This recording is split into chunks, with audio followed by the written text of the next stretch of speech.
ஜெய் சாயிராம். எப்பொழுதுமே எதற்குமே முடியாது என்று சோர்ந்து விடாமல் இருக்கலாம். இதுவரை இல்லை என்றாலும் இனிமேல் முடியும் என்று நம்பிக்கையோடு தொடரலாம். நமக்கான நம்பிக்கை நிச்சயமாக நம் வாழ்வில் பல அதிசயங்களை நிகழ்த்தும் என்பதே நிதர்சனமான உண்மை. ஜெய் சாயிராம். ஜெய் ஜெய் சாயிராம். நம்ம சாயன்பர்கள் எல்லாரும் எப்படி இருக்கீங்க? எல்லாரும் நல்லா இருப்போம். ஓம் சாயிராம். என் அன்பு பிரியமே, உன்னுடைய நம்பிக்கை எப்பொழுதுமே வீண் போகாது. நீ ஒரு விஷயத்தில் நம்பிக்கையாக இருக்கும் பட்சத்தில் அந்த நம்பிக்கையே உன் வாழ்வில் பல அதிசயங்களை நிகழ்த்தி காட்டும். சர்வ நிச்சயமாக உன்னால் எல்லாம் முடியும் என்று உன்னை உறுதியாக முதலில் நீ நம்பு.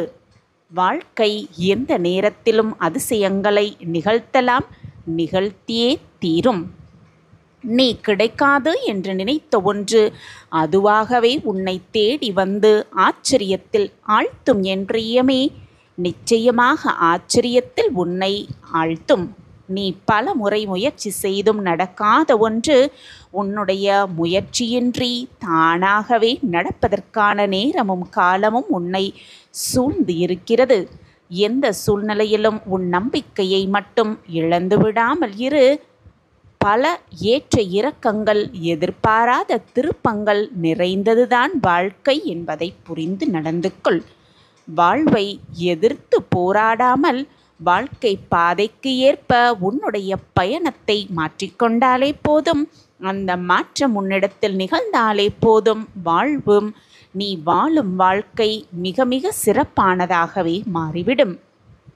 நாம் என் பிரியமே, குழந்தைகளைப் போல வாழ கற்றுக்கொள். அவர்கள் முடிந்ததை நினைத்து எப்பொழுதுமே வருந்துவதே இல்லை. எதிர்காலத்தை நினைத்து குழந்தைகள் பயப்படுவதும் இல்லை. நிகழ்காலத்தில் இந்த நொடியில் சந்தோஷமாகவும் ஆனந்தமாகவும் மகிழ்ச்சிகரமாகவும் வாழ்கிறார்கள் குழந்தை. மனதால் குழந்தையாக இருக்க பழகு. மகிழ்ச்சி எப்பொழுதுமே உன்னோடு நிலைத்தே இருக்கும். எப்பொழுதுமே மற்றவர்கள் சொல்வதை கேட்டு உன் முயற்சியை மட்டும் கைவிட்டு விடாதே என் பிரியமே. முயன்று கொண்டே இரு, போராடிக்கொண்டே இரு. உனக்கான இலக்கை நீ அடையும் வரை முயன்று கொண்டே இரு. உன்னை சுற்றி நிறைய பேர் இருக்கத்தான் செய்வார்கள் உன்னுடைய வேலையை தடுப்பதற்காக. ஆனாலும் நீ அவர்களின் பேச்சை காதில் வாங்கிக் கொள்ளாதே. மற்றவர்கள் முடியாது என்று சொல்லும் விஷயத்தை முடித்து காட்டும் வல்லமை இருக்கிறது என்ற நம்பிக்கையோடு நீ ஒரு விஷயத்தை செய்ய நினைத்தால் எல்லாம் உனக்கு சுபமாகவே நடக்கும். மற்றவர்கள் சொல்வதை கேட்டு உன்னுடைய முயற்சியை கைவிட்டு விடாதே என் பிரியமே. இதை விளக்கும் விதமாக ஒரு சிறிய கதையை பார்க்கலாமா? முன்பொரு காலத்தில் மணி மாளிகை என்று பறந்து விரிந்த ஒரு நாடு இருந்தது. அந்த நாட்டில் ஒரு பெரிய மணியும் இருந்தது. அது சிறப்பான மணி. அரண்மனை வாசலில் கட்டப்பட்டிருக்கும் அந்த மணி தங்கத்தால் செய்யப்பட்டு மிக விலை உயர்ந்த மணியாகவே இருந்தது. அப்படிப்பட்ட அந்த மணி ஒரு நாள் எதிர்பாராத விதமாக காணாமல் போனது. அந்த நாடே பதற்றத்திற்கு உள்ளானது. நம் நாட்டின் பொக்கிஷம் மாதிரி இருந்த அந்த மணியை யார் கொள்ளையடித்தது என்று மக்கள் எல்லோரும் ஒரு பக்கம் குழம்பிக் கொண்டே இருக்க, அரண்மனை மணி நிச்சயமாக நான் கண்டுபிடித்து திருடிட்டு போனவர்களுக்கு பெரிய தண்டனை கொடுப்பேன் என்று அரசர் உறுதியாக இருந்தார். அதற்காக அவர் அறிவித்தது ஒரு அதிரடியான போட்டி என்றே வைத்து கொள்ளலாம். அந்த அரண்மனையோட மணியை யார் கண்டுபிடித்து தருகிறார்களோ அவர்களுக்கு நாட்டுடைய ஒரு பகுதி தாரை வார்த்து தருவிக்கப்படும் என்று அறிவித்தை விடுத்தார் அந்த நாட்டின் மன்னர். ஒரு பகுதி தாரை வார்த்து அவர்கள் பெயரில் எழுதி வைக்கப்படும் என்று மிக சிறந்த அறிவிப்பை விடுத்தார் மன்னர். நாட்டுடைய ஒரு பகுதி என்றால் அதனால் 4 பேரும் போட்டி போட்டு நிறைய பேர் அந்த மணியை தேட ஆரம்பித்தார்கள். ஆனால் அந்த மணி யாருடைய கையிலேயும் அகப்படவே இல்லை.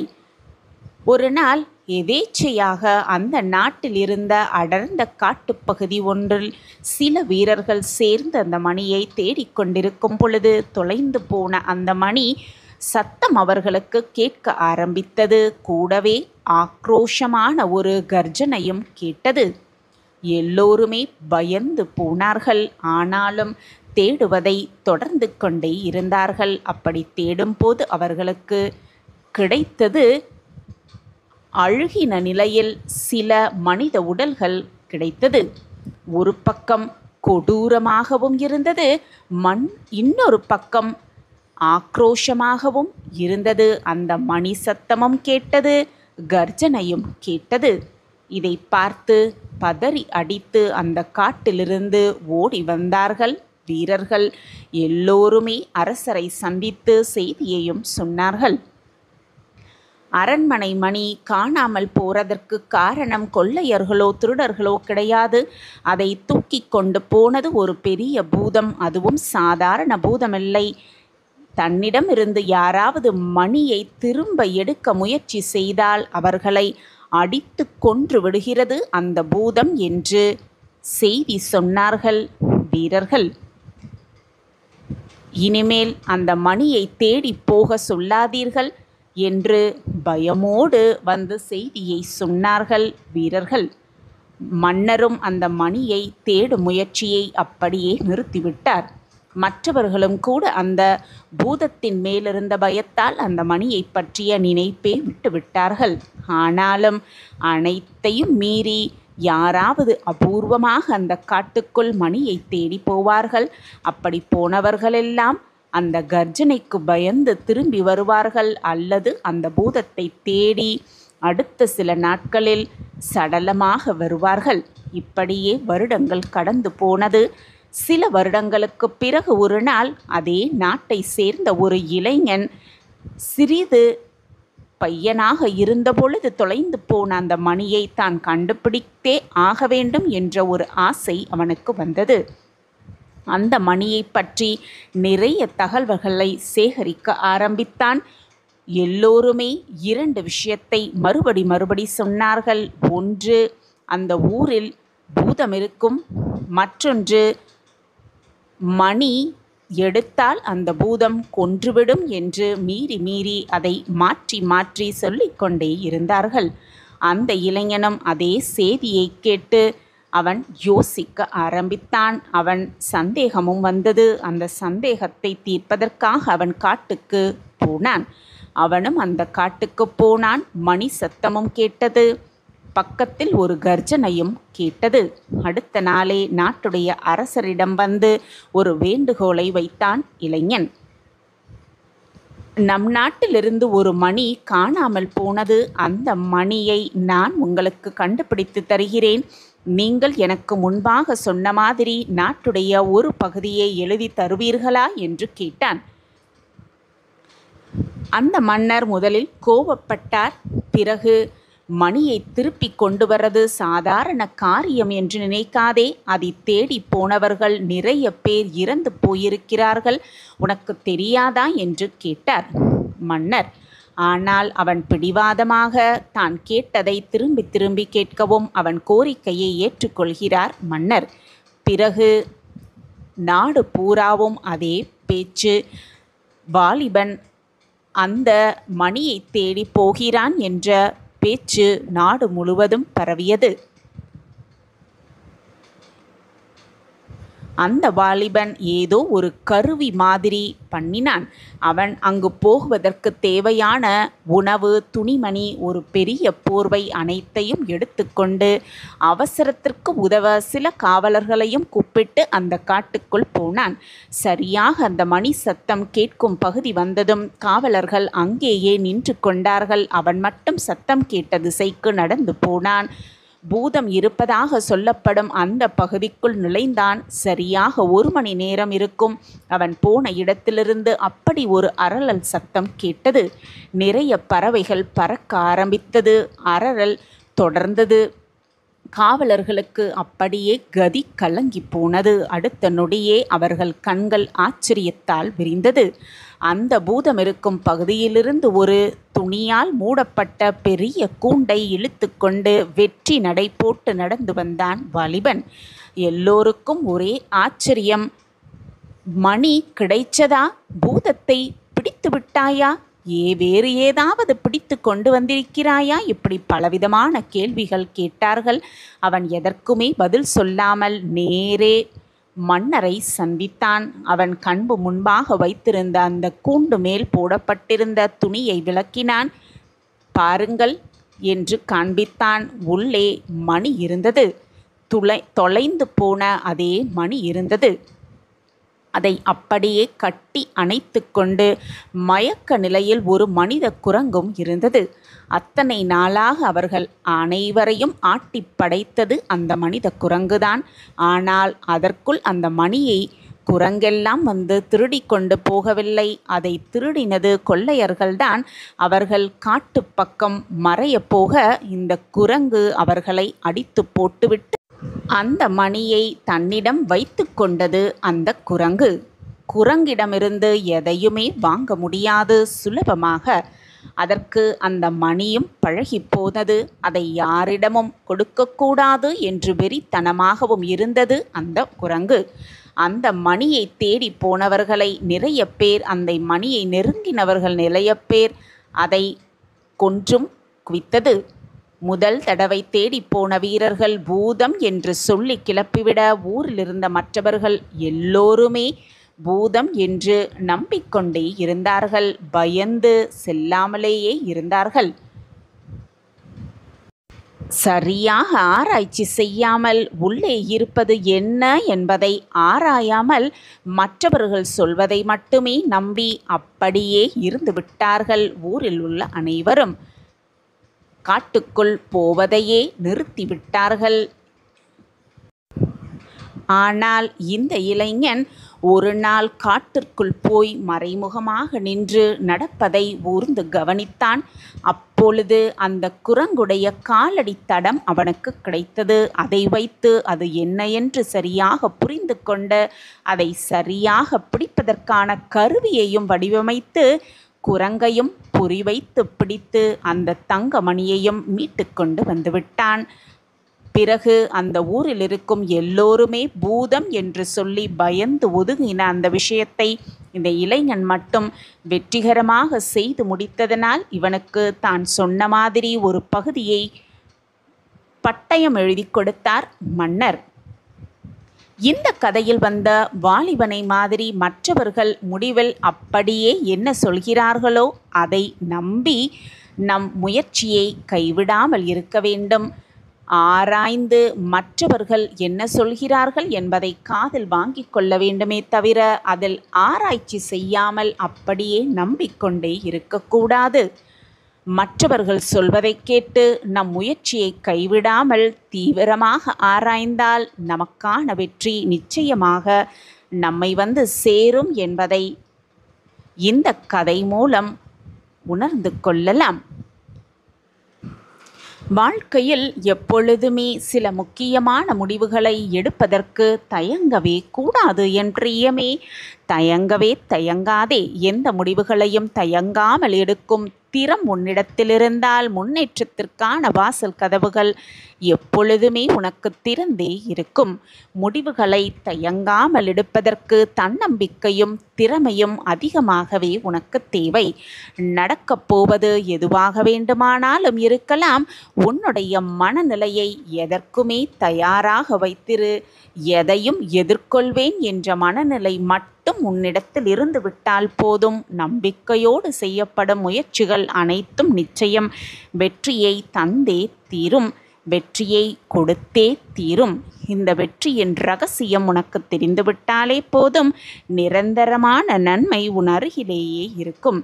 என்ன செய்தாலும் துன்பங்கள் மட்டும் சூழ்ந்து கொள்கிறதே என்று எப்பொழுதுமே வருத்தப்படாதே என் பிரியமே. வருத்தமே படாதே. எந்த துன்பங்களையும் எதிர்கொள்ள பழகிக்கொள். வெறும் துன்பங்களால் மட்டும் ஆனதல்ல இந்த உலகம் என்பதை புரிந்து நடந்து கொள். ஆம் என் குழந்தா, எதையும் எதிர்கொள்ளும் உறுதியும் விடாமுயற்சியும் உன்னை வெற்றிகரமாக மனிதராக நிச்சயமாக மாற்றும். எண்ணங்களை எப்பொழுதுமே உயர்வாக வைத்திரு. உன்னுடைய எண்ணங்கள் உயர்வானதாக இருந்தால் எந்த இலக்கையும் உன்னால் எளிதாக மிக சுலபமாக அடைந்துவிட முடியும். வாய்ப்புகளை தேடி தேடி எங்கெங்கோ அலைந்து கொண்டிருக்காதே என் பிரியமே. உனக்கான வாய்ப்புகள் உன்னை சுற்றிதான் நிறைந்திருக்கிறது என்பதை தீர்க்கமாக நம்பு. உன்னை சுற்றிதான் நிறைந்திருக்கிறது. அதை அடையாளம் காணவும் அதை பயன்படுத்தி கொள்ளவும் உன்னை எப்பொழுதும் தயாராக வைத்து கொள்ள பழகு. அதிகப்படியான கோபத்தையும் அதிகப்படியான பேராசையையும் விட்டுவிடு. விருப்பங்கள் நிறைவேறாத பொழுது கோபம் அதிகமாக வருகிறது. விருப்பங்கள் நிறைவேறிவிட்டால் பேராசை அதிகரிக்கிறது. எனவே என் பிரியமே, அதிகப்படியான கோபமும் பேராசையும் தான் உன்னுடைய வாழ்வை அழிக்கும் இரு பெரும் ஆயுதங்கள் என்பதை தெரிந்து நடந்து கொள். புரிந்து நடந்து கொள். எப்பொழுதுமே அமைதியாக இரு. நல்ல எண்ணத்தோடு இரு. நல்ல சிந்தனையோடு இரு. நீ எட்டவே முடியாத மகிழ்ச்சியையும் ஆச்சரியத்தையும் அற்புதத்தையும் நிச்சயமாக நான் உன்னை எடுத்து கொடுப்பேன். நான் உனக்காகவே கொடுப்பேன். உனக்கு துணையாக உன்னப்பா நான் உன்னோடு இருக்கும் பொழுது எதற்குமே நீ பயப்படவோ கவலைப்பட வேண்டிய அவசியம் இல்லை என் பிரியமே. நான் தான் உன்னோடு இருந்து கொண்டிருக்கிறேனே. இதுதான் என் விதி, இதுதான் என் வாழ்க்கை என்று வாழ்ந்து வந்த உனக்கு மிகப்பெரிய ஒரு இன்ப அதிர்ச்சி காத்திருக்கிறது. உன் சாயப்பாவின் ஆட்டம் துவங்குகிறது. உன்னை சுற்றி எத்தனை நிகழ்வுகள் நிகழ்ந்துள்ளது, உனக்கு எதிராக எத்தனை சதிகள் நிகழ்ந்துள்ளது என்பதை நான் கவனித்து கொண்டுதான் இருக்கிறேன். உனக்கு தெரிந்தே உன் கண்களுக்கு முன்னால் ஒரு சிலர் சதியை நடத்துகிறார்கள் என்று தெரிந்தால், உனக்கே தெரியாமல் உன் முதுகிற்கு பின்னால் பல பேர் சதிகளை உருவாக்கி கொண்டிருக்கிறார்கள் என்றுதான் அர்த்தம். இதை புரிந்து கொண்டு செயல்படு. இதுதான் என் விதி, இதுதான் என் வாழ்க்கை என்று அப்படியே இருந்து விடாதே. விதியை நினைத்து கொண்டு எல்லாவற்றையும் நான் பார்த்து கொண்டுதான் இருக்கிறேன், கிரகித்து கொண்டுதான் இருக்கிறேன். யாருக்கு என்ன செய்ய வேண்டும், எப்படி தீர்ப்பு தர வேண்டும், எப்படி அவர்கள் மனதை மாற்ற வேண்டும் என்பது உன் சாயப்பாவிற்கு தெரியும் அல்லவா? இனி உன் வாழ்வில் என்னுடைய ஆட்டம் துவங்கப் போகிறது. பல நல்ல நல்ல மாற்றங்கள் உன் வாழ்வில் நிகழப்போகிறது. மிகப்பெரிய இன்ப அதிர்ச்சி உனக்காகவே காத்திருக்கிறது. உனக்கு சாதகமாகவே அனைத்தையும் செய்ய போகிறேன் உன் சாயிநாதர். நீ சற்று பொறுமையாக அமைதியாக பார்த்து கொண்டே இரு. அது போதும் எனக்கு. நீ என் முன்னே வந்து மனபாரம் தாங்காமல் உன் அனைத்து வேதனைகளையும் என் காலடியில் கொட்டி விட்டாய். என் முன் நீ அழுகும் அழுகையானது மிகவும் சக்தி வாய்ந்தது. உன் கண்ணீர் துளிகளை நான் உணர்ந்தேன். அந்த துளி என் பாதத்தில் கசிந்தது. என்னால் அதன் வேதனையை உணர்ந்து கொள்ள முடிகிறது. உன் கண்ணீரை துடைக்கும் வேலையையும் நான் செய்வேன். அந்த கண்ணீருக்கு பின்னால் இருக்கும் வேதனைகளையும் நான் துடைப்பேன். குருவின் முன் சிந்தும் கண்ணீரானது விலை மதிப்பற்றது. அதற்கான தீர்ப்பு, அதற்கான பதில் நிச்சயமாக அது தரும். குரு அதை தருவார், நிறைவேற்றி வைப்பார். குழந்தையே, உனக்கு எதிராக சதி செய்பவர்களை எப்பொழுதும் கோபித்து கொள்ளாதே. அவர்களை பழிக்கு பழி வாங்க வேண்டும் என்று துடிக்காதே. அனைத்தையும் நான் பார்த்து கொள்கிறேன். ஆனாலும் ஏதாவது துன்பம் நேர்ந்து விட்டாலோ, சோதனை நேர்ந்து விட்டாலோ, இதுதான் என் வாழ்க்கை, இப்படிதான் ஆகப் போகிறது, என் விதி முடியப் போகிறது இப்படியே என்று வெறுமனே யோசித்து உன் மனதை அப்படியே நிறுத்திவிடாதே. உன் வாழ்க்கை ஜெயிப்பதற்கான வழியை ஆராய்ந்து கொண்டே இரு. அதன்படி உன் வழியில் சென்று கொண்டே இரு. தீர்க்கமான சிந்தனையோடு இரு. நம்பிக்கை வார்த்தைகளை மட்டுமே பேசு. தன்னம்பிக்கை, நல்ல எண்ணங்கள் உடைய சொற்களை மட்டுமே உன் மனதில் சொல்லிக்கொண்டே இரு.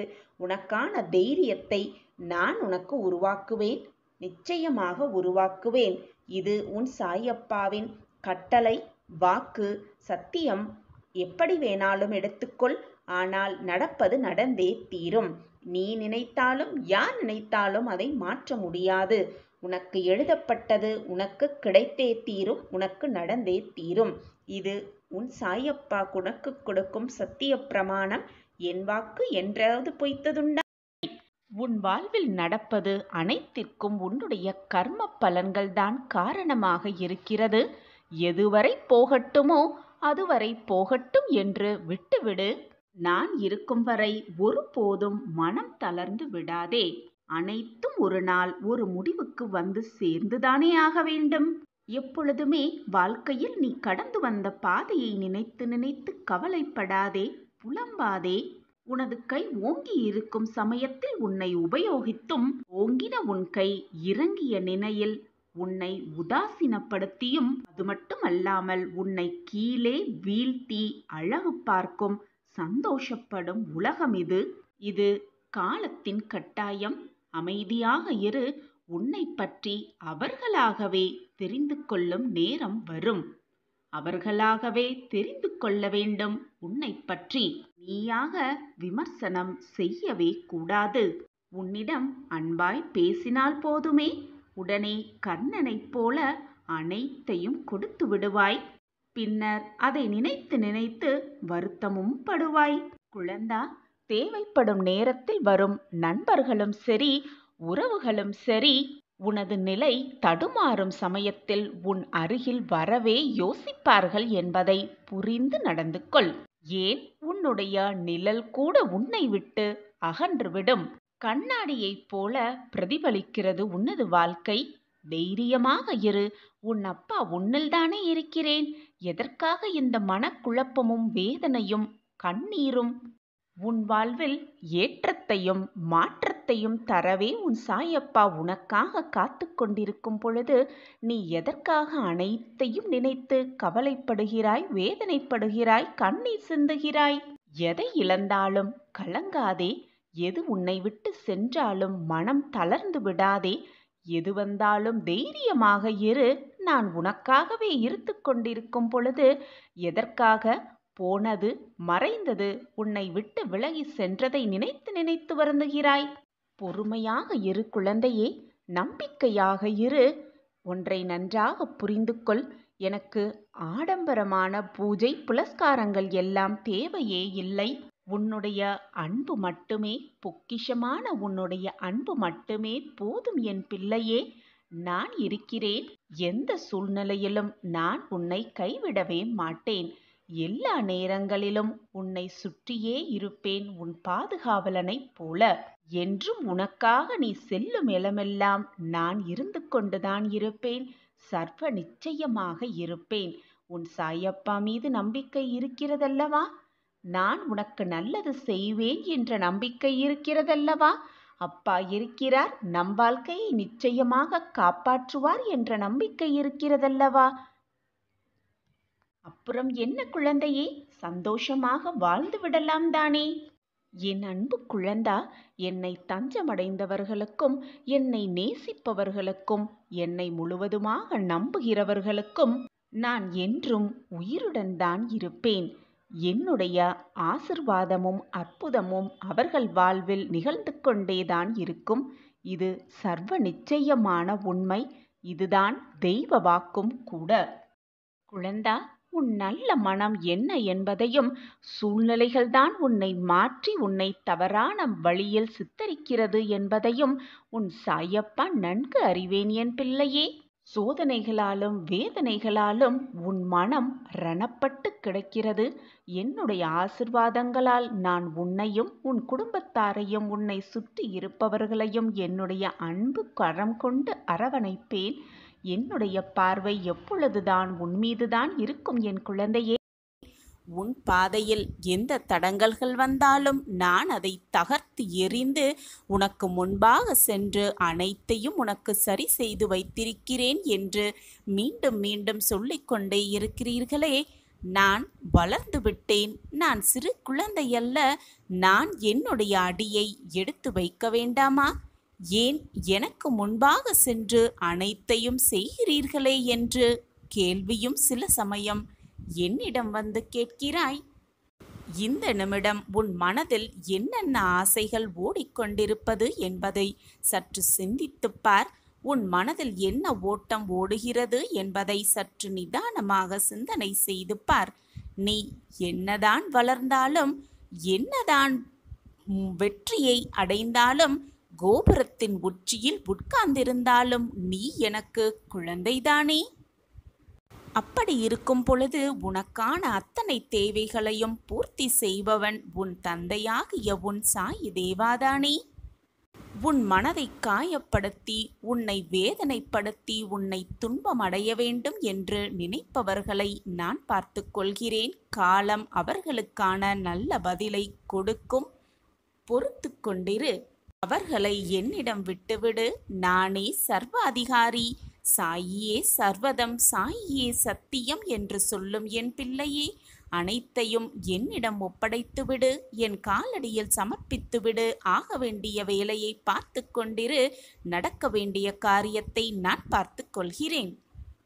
உனது வார்த்தைக்காகத்தான் உன் அப்பா காத்து கொண்டிருக்கிறேன். இனி அனைத்தையும் நான் செய்வேன். என்னிடம் உனக்கு வேண்டியது, நீ ஆசைப்படுவது அனைத்தையும் நீ சொல்லிதான் நான் புரிந்து கொள்ள வேண்டும் என்றில்லை. நீ மனதில் என்ன நினைத்து கொண்டிருக்கிறாய் என்பது நீ சொல்லாமலேயே உன் அப்பா அறிந்து கொள்வேன்.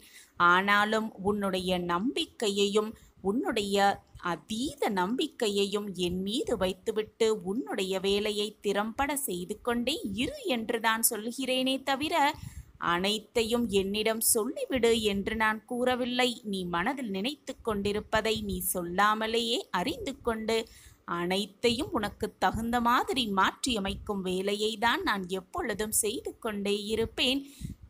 என்னை மீறி உன் வாழ்க்கையில் எந்த தவறும் நிகழாது. நிகழும்படி நான் விட்டுவிடவும் மாட்டேன். என் பார்வை எப்பொழுதும் உன் மீதுதான் இருக்கிறது. என்னுடைய பார்வையை மீறி எந்த தவறோ தீங்கோ உன்னை நெருங்கவே முடியாது.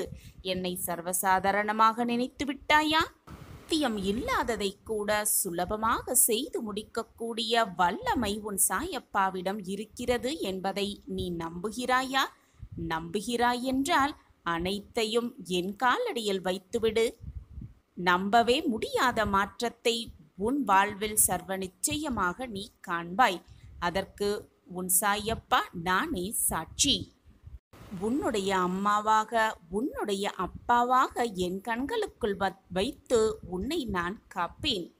உனக்கு தேவையான நேரத்தில், தேவையான சமயத்தில் நான் உனக்கு அனைத்தையும் செய்து முடிப்பேன். நீ என்னை பார்ப்பதற்கு முன்பாக நான் உன்னுடைய தேவைகள் அனைத்தையும் பார்த்து பார்த்து செய்து கொண்டே இருப்பேன்.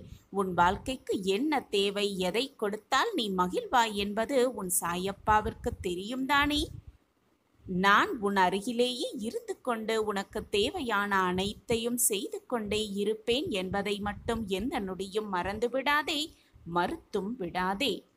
நான் உன்னை சரியான பாதையில் வழி நடத்துவேன். நீ தினமுமே என்னை நினைத்து கொண்டிருக்கும் பொழுது, அனைத்துமாக உன் சாயப்பாவை நினைத்து கொண்டிருக்கும் பொழுது, சாயியே சர்வதம், சாயியே சத்தியம் என்று சாயியை எப்பொழுதும் நினைத்து கொண்டிருக்கும் பொழுது நான் என் பிள்ளை மீது எப்படி கோபப்படுவேன்?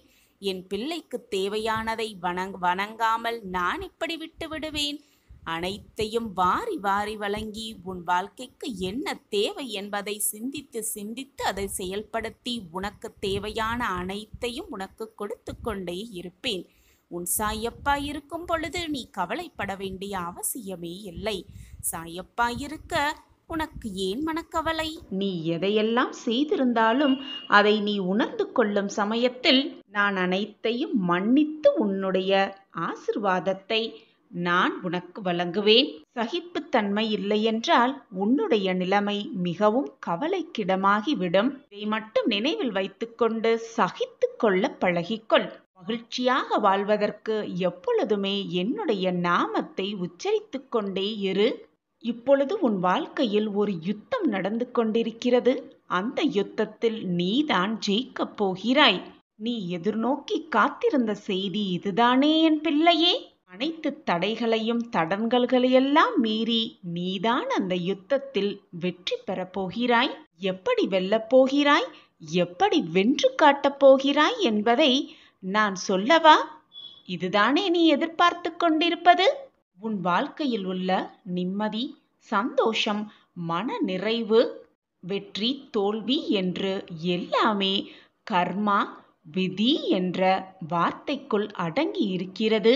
அதை நீ அனுபவித்தே ஆக வேண்டும். அந்த கர்மாவிலிருந்து, அந்த விதியிலிருந்து யாருமே தப்பவே முடியாது.